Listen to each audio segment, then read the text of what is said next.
Hello दोस्तों, कैसा आप सब लोग। I am Faheem, welcome to civil zone academy. तो चलिए दोस्तों, आज का लेक्चर स्टार्ट करते हैं। काफ़ी शानदार रहने वाला है, काफ़ी बेहतर कंटेंट आपको देखने को मिलेगा with the background information. This is for the daily current affair videos.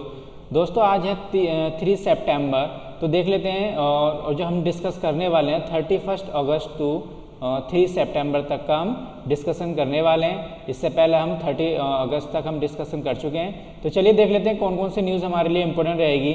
This is important for the all the government exam, whether it is UPSC, PCS, EPFO, SSC, NDA, CDS, banking and railway. चलिए देख लेते हैं आज की पहली news क्या है। World's largest solar tree. देखिए दुनिया का सबसे जो बड़ा सोलर ट्री है ये डेवलप्ड कर लिया गया है, ठीक है, थ्रू द CSIR बेस्ड है, CMERI, ठीक है, the central mechanical engineering research institute. Clear. तो इसके बारे में भी जानेंगे कहाँ पर ये। तो इसके द्वारा डेवलप कर लिया गया world's largest solar tree. Clear. Solar tree का मतलब क्या है, एक तरीके से सोलर एनर्जी यहाँ से जनरेट होगी। तो देख लेते हैं, बाकी ये देख सकते हैं कहाँ पर है, दुर्गापुर में। क्लियर। तो इसके की फैक्टर देख लेते हैं क्या क्या है। तो जो सोलर ट्री है तो लगभग जो इसकी इंस्टॉल कैपेसिटी है 11.5 किलोवाट पीक। पीक का मतलब क्या होता है, पीक। क्लियर। तो 11.5 किलोवाट पीक इसकी क्या है, इंस्टॉल कैपेसिटी है। बाकी अगर एनुअल कैपेसिटी की बात की जाए तो लगभग 12,000 से 14,000 यूनिट, ठीक है, प्रोवाइड कराएगा for the clean and the green power. Clear. तो आप देख सकते हैं सोलर एनर्जी क्या एक तरह से ग्रीन एनर्जी है। क्लियर। इसके बाद में जो इसका एक्सपोजर है, ये जो ट्री का जो एक्सपोजर है लगभग इंश्योर करेगा, मैक्सिमम एक्सपोजर इंश्योर करेगा। क्लियर। इसका मतलब क्या है, देखिए जितने भी इसमें जो फोटोवोल्टिक पैनल लगे होंगे तो इसको क्या है, इस तरीके से इस पैनल के लिए काफ़ी ज़्यादा एक्सपोजर रहेगा, जिससे कि ज़्यादा से ज़्यादा एनर्जी कंज्यूम हो सके। क्लियर। सोलर जो रेज है, ठीक है, ज़्यादा कंज्यूम हो सके। और जो फोटोवोल्टिक पीवी पैनल है वो ज़्यादा सोलर रेज को किस में कन्वर्ट कर सके, सोलर एनर्जी में कन्वर्ट कर सके। ठीक है। और इसके साथ साथ में इसमें क्रिएट करा जा रहा है least amount of the shadow. ठीक है। तो जो भी इसके विनीत रहेगा, इसके जो नीचे रहेगा, ठीक है, विनीत में, तो एक तरीके से कम शैडो, ठीक है, कम से कम शैडो प्रोवाइड हो, जिससे कि ज़्यादा एनर्जी कंज्यूम हो सके। क्लियर।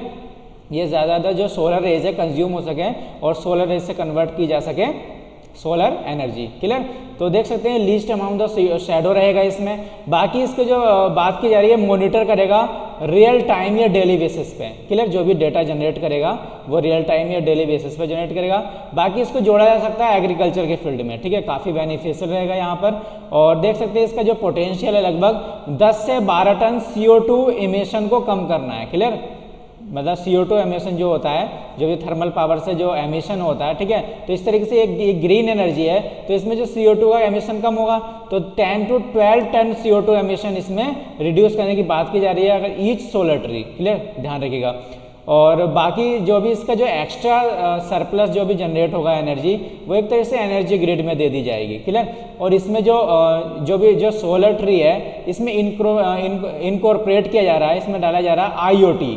IoT का मतलब क्या है, internet of the things. Clear. तो एक तरीके से काफ़ी टेक्नोलॉजिकल फीचर इसमें डाले जा रहे हैं। ये देख सकते हैं आप, round the clock CCTV surveillance रहेगा, जो एग्रीकल्चर फील्ड के लिए काफ़ी बेनिफिशियल रहेगा। रियल टाइम ह्यूमिडिटी, मतलब तुरंत एकदम से इसकी ह्यूमिडिटी रियल टाइम बेस पे इसकी ह्यूमिडिटी, ठीक है, बता दी जाएगी। बाकी क्या विंड स्पीड रहेगी, रेनफॉल प्रोडक्शन क्या रहेगा, सोल एनालिटिक सेंसर क्या रहेगा। तो इसलिए जो भी ये आपका जो सोलर ट्री है काफ़ी बेनिफिशियल होने वाला है in the field of the agriculture. Clear. बाकी देख सकते हैं इसमें सोलर ट्री क्या करता है, क्वांटम लीप करेगा, किस तरीके से, energy reliant and carbon negative India. Clear. जिससे क्या होगा, एक सस्टेनेबल डेवलपमेंट गोल के लिए अचीव कर सकेंगे। मतलब कह सकते हैं कि कार्बन नेगेटिव इनिशिएटिव है ये। क्लियर। देख सकते हैं आप कितना CO2 यहाँ से कम हो सकता है। बाकी इसके बारे में जान लेते हैं कि इस इंस्टीट्यूशन के बारे में जान लेते हैं, ठीक है, central mechanical engineering research institute. Clear. आप इसके एक्रोनिम देख सकते हैं, full form CMERI, CSIR base है, council of scientific and industrial research. Clear. तो ये CSIR बेस, इसके अगर एक्रोनिम देखेंगे, the central mechanical engineering research institute. Clear. तो इसके द्वारा यह डेवलप किया गया। बाकी देख सकते हैं कहाँ पर ये दुर्गापुर वेस्ट बंगाल में। क्लियर। तो ध्यान रखिएगा। और ये इंस्टीट्यूट लेबोरेटरी है, किसकी लेबोरेटरी है, देखिए CSIR बेस है, ठीक है, ये Indian council for scientific and industrial research. तो CSIR का क्या काम रहता है कि रिसर्च एंड डेवलपमेंट करता है काफ़ी ज़्यादा ये। तो इसका एक तरीके से ये जो इंस्टीट्यूशन है ये एक लेबोरेटरी का काम करता है। क्लियर? किसके लिए? CSIR के लिए। इसका मतलब इस इंस्टीट्यूशन के अंदर काफ़ी ज़्यादा रिसर्च एंड डेवलपमेंट होता है, ठीक है। और किसके फील्ड में होता है? मैकेनिकल इंजीनियरिंग के फील्ड में। क्लियर? तो कह सकते हैं ये इंडिया का इकलौता only the national level research institution है। और किस फील्ड में? मैकेनिकल इंजीनियरिंग है इंडिया। तो काफ़ी इंपॉर्टेंट ऑर्गेनाइजेशन है ये। और देख सकते हैं ये फाउंड हुआ था 1958 में। क्लियर? चलिए देख लेते हैं अगली इसमें क्या अगली न्यूज़ क्या है। अभी मिनिस्ट्री ऑफ डिफेंस ने साइन किया है कॉन्ट्रैक्ट 6 पिनाका रेजिमेंट्स, ठीक है। तो देखिए ये मेक इन इंडिया इनिशिएटिव को बूस्ट करने वाला है। क्लियर? तो जो भी एक्विजिशन काउंसिल है डिफेंस की, तो इसने एक तरीके से पास कर दिया है, ठीक है, साइन इस कॉन्ट्रैक्ट को साइन कर दिया है कि 6 जो है लगभग 6 पिनाका रेजिमेंट सप्लाई किए जाएंगे इंडियन आर्मी। क्लियर? तो ध्यान रखिएगा किसके लिए? ये इंडियन आर्मी के लिए। और जो 6 पिनाका रेजिमेंट में क्या होगा? लगभग 114 लॉन्चर्स होंगे, जिसके किसके साथ में होंगे? कह सकते हैं AGAPS, मतलब automated gun aiming and position system. तो इसके साथ में लगभग लॉन्चर होंगे 114, 45 इसमें कमांडेड पोस्ट होंगी और लगभग 330 व्हीकल्स प्रोड्यूस किए जाएंगे, ठीक है। तो इस सिस्टम के अंदर इस तरीके से यहाँ से प्रोडक्शन होने वाला है। बाकी देख सकते हैं जो 6 पिनाका रेजिमेंट होंगे ये ऑपरेशनल कहाँ पर होंगे? ऑपरेशनलाइज किए जाएंगे ये northern and eastern border of India. ध्यान रखिएगा काफी इंपोर्टेंट पॉइंट है। नॉर्थन और ईस्टर्न बॉर्डर जो बॉर्डर एरिया है तो वहां पर ये क्या करे जाएंगे? ऑपरेशनलाइज किए जाएंगे। क्लियर? देख सकते हैं enhancing the operation preparedness our arm force. Clear? और देख सकते हैं कंप्लीट होने वाला लगभग 2024 तक ये कंप्लीट होने वाला है। और इसमें जो कंटेंट लिया जाएगा तो इंडिजीनियस कंटेंट ज़्यादातर लिया जाएगा, जिससे 70%। तो कह सकते हैं जो आत्मनिर्भर भारत का एक पार्ट है in the field of the defence. Clear? तो 70% इंडिजीनियस कंटेंट लिया जाएगा, ठीक है, इसको बनाने के लिए। अब पिनाका के बारे में जान लेते हैं कि आखिर है कि Pinaka. Pinaka multiple launch rocket system MLRS। Clear? Pinaka multiple launch rocket system है। तो एक तरह से कह सकते हैं DRDO के द्वारा एक तरह से इंडिजीनियसली डिजाइन एंड डेवलप जो किया गया है ये DRDO के द्वारा किया गया है, ठीक है। बाकी जो प्रोडक्शन होगा वो डिफेंस इंडस्ट्री, जो भी डिफेंस इंडस्ट्री है कंट्री के अंदर, वो इसका प्रोडक्शन करेंगी। और जो डिजाइन किया है और जो भी डेवलप किया जा रहा है वो DRDO के द्वारा, ठीक है, defence research and development organisation के द्वारा ये किया जा रहा है। तो क्या कह सकते हैं PPP, ठीक है, PPP तो प्राइवेट पार्टनरशिप के द्वारा ये पब्लिक प्राइवेट पार्टनरशिप इसमें, ठीक है, इसके द्वारा ये डेवलप किया जा रहा है। बाकी देख सकते हैं फ्लैगशिप प्रोजेक्ट है, आप देख सकते हैं पब्लिक प्राइवेट पार्टनरशिप का, ठीक है, PPP इसके अंडर में ये बनाया जा रहा है, ठीक है। और आत्मनिर्भर in the cutting edge of the defence technology, तो देख सकते हैं आप आत्मनिर्भर जैसे बात चल रही है तो इसमें पार्टिसिपेट करने वाला है। बाकी पिनाका क्या है? पिनाका में ML सिस्टम क्या है? ये यूज किया जाएगा इंडियन आर्मी के द्वारा। क्लियर? तो ये ध्यान रखिएगा इंडियन आर्मी को दिया जाएगा ये। बाकी ये कैरिंग कैपेसिटी है लगभग 100 किलोग्राम पेलोड की है। क्लियर? लगभग रेंज कितनी है? 40 किलोमीटर तक। तो कह सकते हैं इसमें जो पेलोड रहेगा 40 किलोमीटर रेंज तक रहेगा, जिसमें कितना रहेगा? 100 किलोग्राम ये पेलोड इसे ले जाया जा सकता है। क्लियर? और इसमें एक जो सर्कुलर एरर प्रोबेबिलिटी, तो इसमें इसको टारगेट जो इंगेज टारगेट रहेगा तो SAP रहेगा, ठीक है, सर्कुलर एरर प्रोबेबिलिटी, जिसमें लगभग 1 to 2% रहेगा। क्लियर? और इस रॉकेट के अंदर क्या क्या फिट करने वाले हैं? कह सकते हैं pre fragment high explosive anti tank bomblet इसमें, ठीक है, इंक्लूड करने वाले हैं। एंटी टैंक माइनलेट वारहेड रहेगा, एंटी पर्सनल माइंस रहेंगे, ठीक है, इंसिडेंटरी प्रैक्टिस रहेगी, पायलट्स हो रहेंगे, काफ़ी ज़्यादा इसमें इक्विपमेंट रहेंगे इसके साथ में, ठीक है, इस रॉकेट के साथ में इसको फिट किया जाएगा। अब देख लेते हैं जिसने जो अप्रूव किया है, तो देखिए काउंसिल होती है जिसको बोलते हैं डिफेंस एक्विजिशन काउंसिल। तो इसका क्या है? एक कह सकते हैं कि हाईएस्ट डिसीजन मेकिंग बॉडी है। क्लियर? जितने भी देखिए कैपिटल एक्विजिशन होता है, देखिए डिफेंस के अंदर जितने भी इक्विपमेंट लिए जाते हैं जो भी साइंड होते हैं, तो इसको जो पास करता है, ठीक है, साइन जो कॉन्ट्रैक्ट करता है, तो ये डिफेंस एक्विजिशन काउंसिल के ही ऊपर डिपेंड करता है, ठीक है, यही डिसीजन लेता है कि हाँ इसको करना चाहिए नहीं करना चाहिए। क्लियर? और किस किस को लेता है? लगभग 3 सर्विसेज के लिए करता है, जैसे आर्मी के लिए, नेवी हो गया, एयरफोर्स, इन सभी के लिए जो भी कैपिटल एक्विजिशन है तो इस तरीके से अप्रूव करता है। और साथ साथ में ध्यान रखिएगा 3 आर्मी के साथ में, 3 सर्विस के साथ में इंडियन कोस्ट गार्ड के लिए भी ये, ठीक है, डिसीजन लेता है, ठीक है, कैपिटल एक्विजिशन का। तो इसका जो चेयरमैन रहते हैं जो भी मिनिस्ट्री ऑफ द डिफेंस रहेंगे, जो फिलहाल में जो भी defence ministry of the defence रहेंगे वही उसके चेयरमैन रहते हैं। जैसे अभी फिलहाल में हमारे ये राजनाथ सिंह जी इसके चेयरमैन है, क्लियर, इस काउंसिल के। और ये कब बनाई गई थी? देखिए कारगिल वॉर हुआ था 1999 में, तो इसके बाद में 2001 में ये एक्विजिशन काउंसिल बना दी गई थी। अब देख लेते हैं डीआरडीओ के बारे में, जान लेते हैं, defence research and development organisation.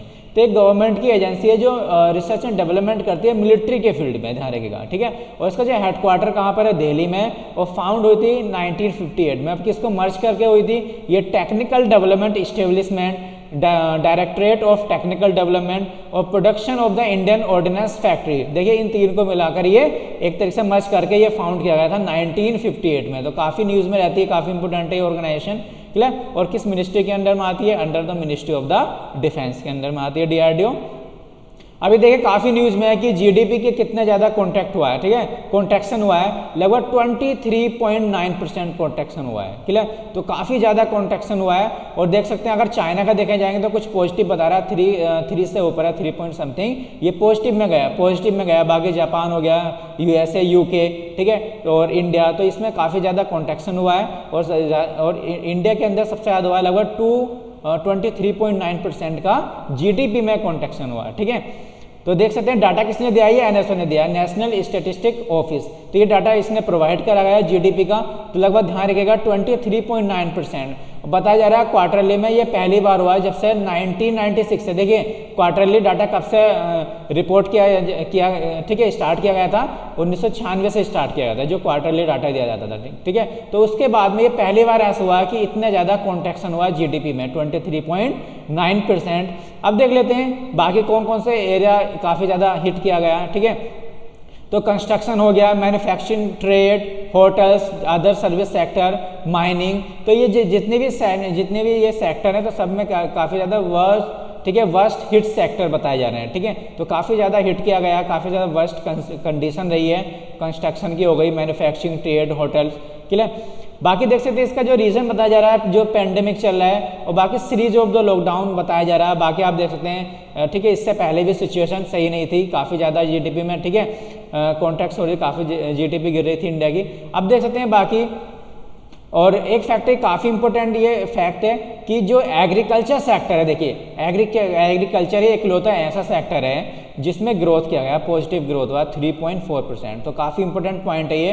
तो देखिए काफ़ी ज़्यादा कंस्ट्रक्शन, जितने भी आप सेक्टर उठा रहे हैं, सर्विस सेक्टर, ठीक है, और सेकेंडरी सेक्टर, ठीक है, टर्सरी सेक्टर, मैन्युफैक्चरिंग सेक्टर, तो ये सब जो भी सेक्टर है इसमें काफ़ी ज़्यादा वर्स्ट कंडीशन रही है। जो प्राइमरी सेक्टर में जो एग्रीकल्चर आता है तो इसमें कुछ पॉजिटिव देखा गया, लगभग 3.4%, ठीक है, एक पॉजिटिव ग्रोथ देखी गई है। अब देख सकते हैं इसका इम्प्लीकेशन क्या हो सकता है। देखिए काफ़ी ज़्यादा आने वाले टाइम में जॉब लॉस होने वाली है जब तक ये सेक्टर को इम्प्रूव न किया जाए, जो भी कंस्ट्रक्शन हो गया या मैन्युफैक्चरिंग हो गया, ठीक है। तो अभी फिलहाल में आगे और जॉब जाने वाली है, ठीक है। तो जॉब क्रिएशन की तो बात अलग रही, जॉब और, ठीक है, जॉब लॉस और ज़्यादा होने वाला है अभी आने वाले टाइम में। और देख सकते हैं जो इसका जो इम्पैक्ट हुआ है, जो स्मॉल स्केल सेक्टर और इनफॉर्मल सेक्टर। अब देखिए एक तो होता है ऑर्गेनाइज सेक्टर होता है, एक होता है इनफॉर्मल सेक्टर। ऑर्गेनाइज सेक्टर को बोलते हैं फॉर्मल सेक्टर, क्लियर।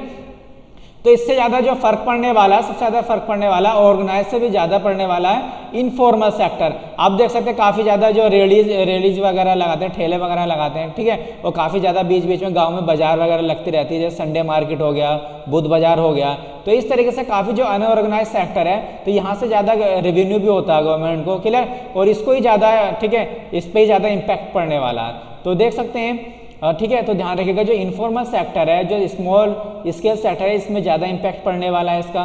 बाकी बैंकिंग सेक्टर काफ़ी सिचुएशन खराब होने वाली है, और हाउस होल्ड डेप्ट बढ़ने वाला है, ठीक है। देखिए काफ़ी ज़्यादा स्टेगनेस कंडीशन रही है, सैलरी कट हो रही है, जॉबलेस हो रहा है, तो ऑब्वियसली हाउस होल्ड डेप्ट तो बढ़ने ही वाला है, क्लियर। तो इस तरीके से इसका इम्पैक्ट पड़ने वाला है।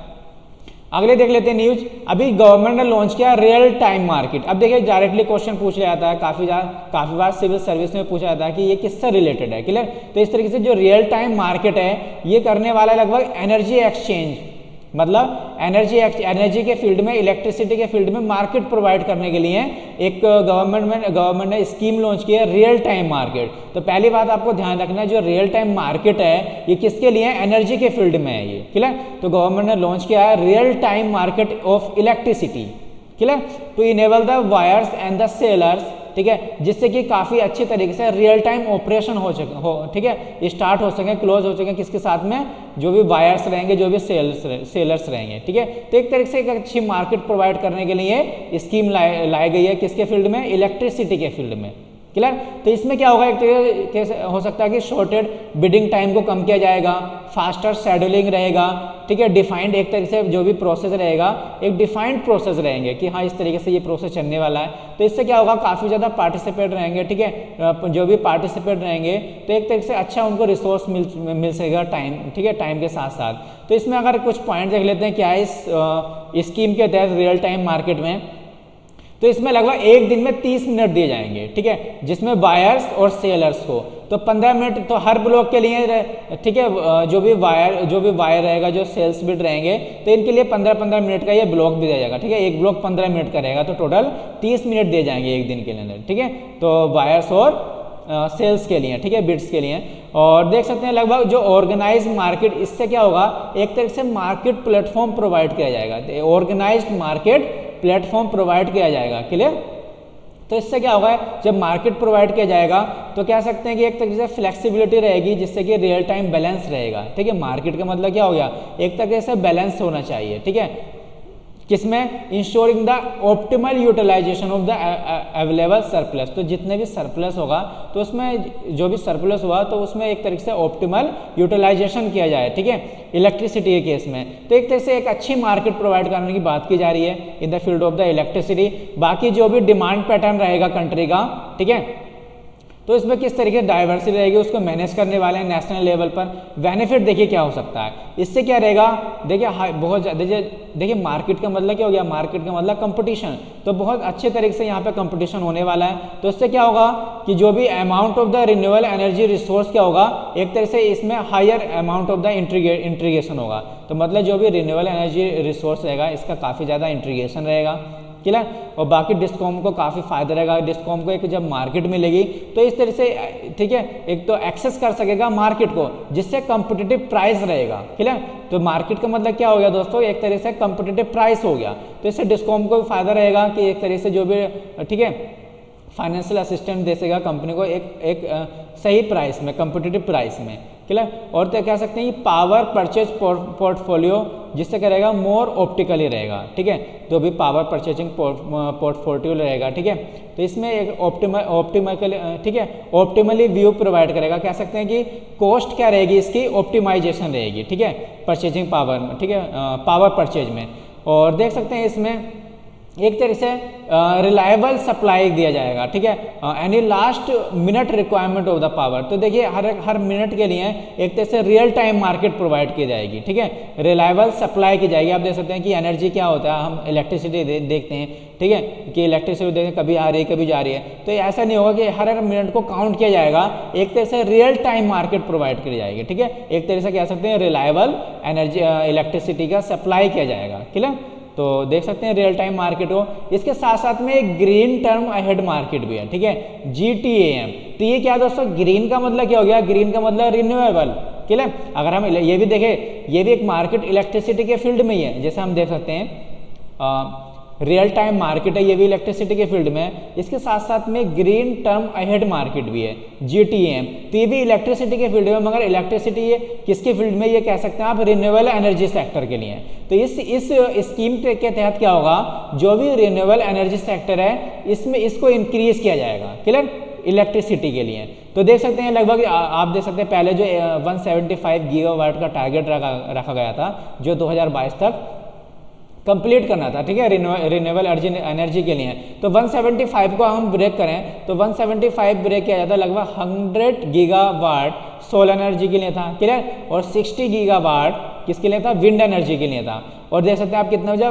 10 एनर्जी वाट किसके लिए था, 10 मेगावाट था आपका, गीगावाट था, ठीक है, सोलर विंड, इसके बाद में बायोगैस के लिए था, ठीक है, और जो 5 था आपका हाइड्रो इलेक्ट्रिसिटी के लिए था, ठीक है। तो इस तरीके से लगभग टोटल मिलाकर 175 रिन्यूएबल एनर्जी के लिए था ये। तो कह सकते हैं कि जो ग्रीन टर्म अहेड मार्केट है ये किसके लिए है, रिन्यूएबल एनर्जी के लिए है, ठीक है, रिन्यूएबल एनर्जी को एक मार्केट प्रोवाइड कराने के लिए। तो इससे कह सकते हैं इसके फीचर क्या हो सकते हैं, ये लेस बर्डन रहेगा किसके लिए, जो भी रिन्यूएबल एनर्जी रिच स्टेट है। देखिए जिस स्टेट में रिन्यूएबल एनर्जी ज़्यादा होती है उसके लिए एक तरीके से उसके बर्डन को क्या कम करेगा, ठीक है। क्यों कम करेगा, क्योंकि एक तरीके से ये इंसेंटिवाइज करेगा कि ज़्यादा रिन्यूएबल एनर्जी वहाँ पे प्रोडक्ट, ठीक है, उसका प्रोडक्शन हो, क्लियर। तो इससे क्या होगा, उनका जो आरपीओ बढ़ेगा, मतलब रिन्यूएबल परचेज ऑब्लिगेशन, ठीक है। तो इससे बियॉन्ड कैपेसिटी में जा सकता है। बाकी देख सकते हैं इससे क्या होगा, इंक्रीज करेगा नंबर ऑफ द, देखिए अब रिन्यूएबल एनर्जी में क्या होगा, इससे जो भी रिन्यूएबल एनर्जी सेक्टर में उससे ज़्यादा नंबर ऑफ द पार्टिसिपेंट बढ़ेंगे, क्लियर। तो ज़्यादा इससे क्या होगा, प्रोडक्शन होगा। और इसके जो कंट्री का टारगेट है 175 गीगावाट रिन्यूएबल एनर्जी कैपेसिटी 2022 तक, तो इस टारगेट को भी पेनिट्रेट करेगा, ठीक है, ये जो स्कीम है। और देख सकते हैं जो भी इनेबल ऑब्लिगेटेड एंटिटीज़ हैं, ठीक है, तो उसमें क्या होगा, प्रोड्यूस करेगा रिन्यूएबल पावर एनर्जी। तो एक कंपिटिटिव प्राइस होगा। देखिए मार्केट का मतलब क्या होगा, एक कंपिटिटिव प्राइस में आपको ये रिन्यूएबल एनर्जी प्रोवाइड होगी, क्लियर। और इसके साथ साथ में इन्वायरमेंटल कंसियसनेस भी बढ़ेगा, जिससे ज़्यादा लोग क्या जो ज़्यादा वाई क्या होगा, ज़्यादा जो एनर्जी, ठीक है, वाई होगी वो किस में होगी, ग्रीन पावर में होगी, क्लियर। तो देख सकते हैं ये इन्वायरमेंटली के फील्ड में भी काफ़ी इंपॉर्टेंट रहेगा ये, ठीक है। और बाकी जो ये मार्केट है इससे क्या होगा, ये सेग्रेट करेगा सोलर आरपीओ को, ठीक है, सोलर आरपीओ और नॉन सोलर आरपीओ। तो एक तरह से सेग्रेट करेगा, ठीक है। आरपीओ मतलब क्या हो गया, रिन्यूएबल परचेज ऑब्लिगेशन, जो भी रिन्यूएबल एनर्जी को परचेज करते हैं, जो भी इसके कानून या लॉ हैं, ठीक है, उसको बोला जाता है रिन्यूएबल परचेज ऑब्लिगेशन। तो जो, ठीक है, ये क्या करेगा, सेग्रेट करेगा इसको अलग अलग, ठीक है, सोलर का आरपीओ क्या है और नॉन सोलर आरपीओ क्या है। तो इस तरीके से ये वर्क करने वाला है। अभी न्यूज़ में एडजस्टेड ग्रॉस रेवेन्यू एडजस्टमेंट, देखिए काफ़ी पुराना केस है ये, ठीक है। तो सबसे पहले देखते हैं कि एडजस्टेड ग्रॉस रेवेन्यू अभी जजमेंट आया है, ठीक है, सुप्रीम कोर्ट का क्या जजमेंट आया। तो इसमें बोला गया जो भी एजीआर ड्यूज हैं, ठीक है, अभी हम पढ़ेंगे कि एजीआर ड्यू है क्या। तो एडजस्टेड ग्रॉस रेवेन्यू जो भी ड्यूज हैं लगभग, तो ये बोला गया है कि सुप्रीम कोर्ट के द्वारा, ठीक है, जो इसका पेमेंट जो भी ड्यूज है तो गवर्नमेंट को, ठीक है, कंपनीज के द्वारा 10 साल का टाइम दिया गया है, ठीक है। तो गवर्नमेंट क्या है, जो भी कंपनीज है गवर्नमेंट को लगभग 10 साल के अंदर अंदर ये जो भी ड्यूज है इसको पेमेंट गवर्नमेंट को दिया जाएगा, क्लियर, कंपनी के द्वारा। तो ध्यान रखिएगा 10 साल का ये टाइम दिया गया। और जो भी इंस्टॉलमेंट दिया जाएगा हर जितने भी एवरी ईयर दिया जाएगा, हर साल 7 फरवरी को दिया जाएगा। ध्यान रखिएगा जो पेमेंट 10 साल के लिए है, क्लियर, जो भी ड्यूज है, और उसके साथ साथ में फरवरी में, हर मंथ के फरवरी में दिया जाएगा, क्लियर, इंस्टॉलमेंट। तो ध्यान रखिएगा। अब देख लेते हैं ये इशू क्या आखिर, एडजस्टमेंट ग्रॉस रेवेन्यू। देखिए ये सबसे पहले आपको ध्यान रखना है किस फील्ड में, ये टेलीकॉम सेक्टर के लिए है, ठीक है, टेलीकॉम सेक्टर के लिए एडजस्टमेंट ग्रॉस रेवेन्यू। तो क्या हुआ था, 1994 में एक स्कीम पॉलिसी लाई गई थी, नेशनल टेलीकॉम पॉलिसी। तो इससे क्या गया था, लिबरलाइज किया गया था टेलीकॉम सेक्टर को, जिससे कि रिटर्न में क्या कंपनी को वो एक फिक्स, ठीक है, इस पॉलिसी के द्वारा कंपनी को क्या दिया जाएगा, एक लाइसेंस प्रोवाइड किया जाएगा, ठीक है। और उस लाइसेंस के लिए रिटर्न में क्या देगी कंपनी, एक फिक्स लाइसेंस फीस देगी, ठीक है, फी देगी। तो इसलिए ये लाई गई थी पॉलिसी, ठीक है, जो भी जिसको भी ये लाइसेंस दिया जाएगा तो ऑब्वियसली वो, ठीक है, एक फिक्स्ड क्या लाइसेंस फी देगी गवर्नमेंट को, क्लियर।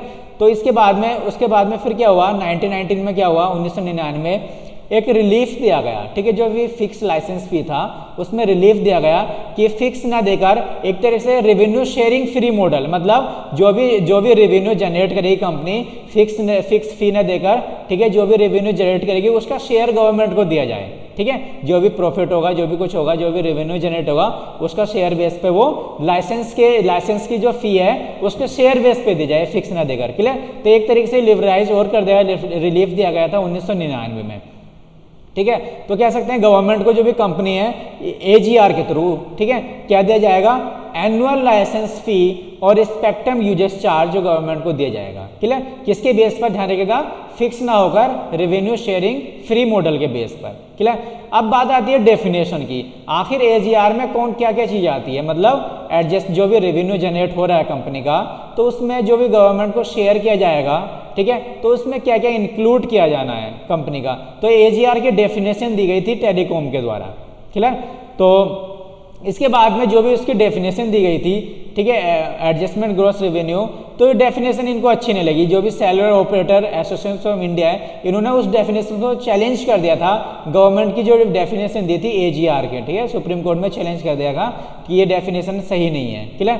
अब देख लेते हैं आखिर डेफिनेशन क्या दी थी इसने, डिपार्टमेंट ऑफ टेलीकम्युनिकेशन ने, ठीक है। इसने बोला था जो भी रेवेन्यू शेयर मॉडल रहेगा तो उसमें जितने भी रेवेन्यू जनरेट होगा बोथ द टेलीकॉम और नॉन टेलीकॉम सर्विस, ठीक है, तो दोनों को इंक्लूड किया गया था, ठीक है। डिपार्टमेंट टेलीकम्युनिकेशन ने जो AGR में जो शेयर मॉडल में जो भी रेवेन्यू शेयर करेगा कंपनीज और गवर्नमेंट, तो जो उसमें इंक्लूड किया था सभी रेवेन्यू इंक्लूड किया, जो भी इसकी कंपनी की टेलीकॉम सर्विस रहेगी और नॉन टेलीकॉम सर्विस रहेगी, ठीक है। तो इसके बेस पे फिर कंपनी ने क्या क्लेम कर दिया गया, क्लेम किया था सुप्रीम कोर्ट में कि कंपनी को जो भी टेलीकॉम सर्विस जो भी डेफिनेशन है इसमें ये नॉन टेलीकॉम सर्विस को हटा देना चाहिए। मतलब क्लेम किया था कंप्राइज करना चाहिए just the revenue acquired from the core service, ठीक है। तो इन्होंने बोला था कंपनी ने तो गवर्नमेंट को खाली जो भी, ठीक है, AGR में इंक्लूड क्या करना चाहिए, जो भी टेलीकॉम सर्विस की कोर सर्विसेज होंगी,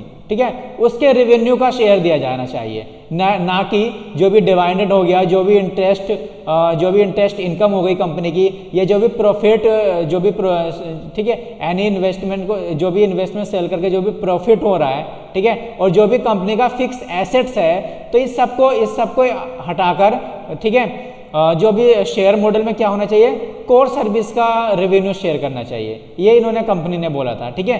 तो जो भी उनका प्रॉफिट हुआ है उसको हटाकर, या जो भी उनको प्रॉपर्टी हो गई है कंपनी की, ठीक है, तो सबको हटाकर जो भी कोर सर्विस है उसका ही शेयर करना चाहिए। और जबकि टेलीकॉम ने क्या बोला था, जितना भी उसका होगा telecom service, non telecom service, जो भी उसका रेवेन्यू होगा, जो भी उसके इवन कह सकते हैं जो भी उसकी प्रॉपर्टी होगी, जो भी, ठीक है, जो भी प्रॉफिट्स है, प्रॉपर्टी कंपनी खरीद रही है, जो भी कुछ कर रही है, तो सबका रेवेन्यू इसका, ठीक है, उससे शेयर करना है। तो ये था, ठीक है, तो ये केस था। तो इस तरीके से ये गया, ठीक है, तो ये सुप्रीम कोर्ट में चला गया था केस। तो आप देख सकते हैं क्या क्या अब जजमेंट आया है, ठीक है। अब जजमेंट में देख सकते हैं, जजमेंट में बोला गया जो पेमेंट है लगभग 10 साल के लिए, लगभग 31 मार्च 2021 तक ये पेमेंट देना है कंपनी को, ठीक है, गवर्नमेंट को देना है जो भी ड्यू है। और आप देख सकते हैं फरवरी के 7 फरवरी को देना है, ठीक है, और जितना भी ड्यू है, ठीक है, 7 फरवरी तक, हर मंथ के 7 फरवरी को देना 10 ईयर्स तक, ठीक है। इसके साथ साथ में अब वर्डिक्ट में क्या कह रहा है, कोर्ट ने क्या बोला है, कोर्ट क्या डिसएग्री रहा है जो टेलीकॉम की डेफिनेशन थी। मतलब टेलीकॉम की जो डेफिनेशन थी, इसने बोला था कि जो टेलीकॉम सर्विस और नॉन टेलीकॉम सर्विस जितना भी रेवेन्यू होगा सब इसमें इंक्लूड किया जाएगा, ठीक है, AGR में, एडजस्टमेंट ग्रॉस, ठीक है, इसमें AGR में, तो इस सभी में क्या है, मतलब इंक्लूड किया जाएगा। तो ये जो कोर्ट है ये डिसएग्री रहा है, इसने ऐसे बोला है कि जो भी नॉन कोर बिजनेस है, आप कह सकते हैं कोर्ट ने बोला जो भी कोर है उसका तो शेयर किया जाएगा, मगर जो नॉन कोर बिजनेस है जैसे रेंट हो गया, income from the sale of the handset हो गया, रोमिंग चार्ज हो गए, ठीक है, इसको इंक्लूड नहीं करना चाहिए, क्लियर। तो ये बोला गया है। तो इसने इस डेफिनेशन को मतलब अब जो दिया जाएगा, जो भी ड्यू दिया जाएगा वो कोर टेलीकॉम की कोर सर्विस का ही ड्यू दिया जाएगा, ठीक है। तो गवर्नमेंट को इतना दिया जाना है। बाकी देख सकते हैं जो भी इशू रहेगा sale of the spectrum of the telecom service, जो भी टेलीकॉम सर्विस के सेल का जो, ठीक है, इसका इशू रहेगा, तो इसका जो इशू प्रोसीडिंग रहेगा डिसाइड किसके द्वारा किया जाएगा, नेशनल कंपनी लॉ ट्राइब्यूनल के द्वारा किया जाएगा, क्लियर। तो देख सकते हैं काफ़ी, ठीक है, तो आप ध्यान रखिएगा काफ़ी इंपॉर्टेंट इशू है, काफ़ी, ठीक है, काफ़ी AGR काफ़ी न्यूज़ में रहा था पहले भी। तो इस तरीके से एग्जाम में पूछा जा सकता है कि AGR किससे रिलेटेड है, ठीक है, एडजस्टमेंट ग्रॉस रेवेन्यू जजमेंट। तो ध्यान रखिएगा ये टेलीकॉम सर्विस से रिलेटेड है, क्लियर। अभी देखिए वर्ल्ड बैंक ने सस्पेंड कर दिया ease of doing business report, ठीक है। तो ease of doing business report के बारे में पहले जान लेते हैं, ठीक है। रिपोर्ट जो ज्वाइंटली क्रिएट किसके द्वारा की जाती है, साइमन जैकोब और द गैरेट पॉल, ये 2 इकोनॉमिस्ट इनके द्वारा की गई थी। आपको ध्यान रखना है, काफ़ी बार एग्जाम में पूछा भी गया है। तो ease of doing business report कौन जारी करता है, तो आपको ध्यान रखना वर्ल्ड बैंक ग्रुप, मतलब वर्ल्ड बैंक के द्वारा ये ease of doing business report जो है, ठीक है, रिलीज होती है, क्लियर। अब देख सकते हैं जो ईज ऑफ डूइंग बिजनेस है ये रिपोर्ट कब से स्टार्ट हुई थी, लगभग नवंबर 2001 से स्टार्ट हुई थी। लगभग इसमें कितने एक्सपर्ट काम करते हैं, लगभग 12,500 190 कंट्री के लिए ये रिपोर्ट जारी की जाती है। अगर इसका जो बेसिस ऑफ इंडेक्स देखा जाए तो इंडेक्स देख सकते हैं कौन कौन से इंडेक्स अलग हुआ है। स्टार्टिंग ए बिजनेस इंडेक्स देखा जाता है, ठीक है। रजिस्टरिंग प्रॉपर्टी क्या क्या है, गेटिंग क्रेडिट कितना क्रेडिट मिल रहा है, गेटिंग इलेक्ट्रिसिटी कितनी इलेक्ट्रिसिटी प्रोवाइड की जा रही है, ठीक है, उस कंट्री के अंदर क्या क्या है उसका पेइंग टैक्सेस, ठीक है, हर कंट्री का अलग अलग टैक्सेस होता है, ठीक है। तो क्या उसका पेइंग टैक्सेस है उस कंट्री का, डीलिंग कांस्टेंट परमिट। तो इस तरीके से काफ़ी ज़्यादा इंडेक्सेस को देखते हुए ये रिपोर्ट जारी की जाती है।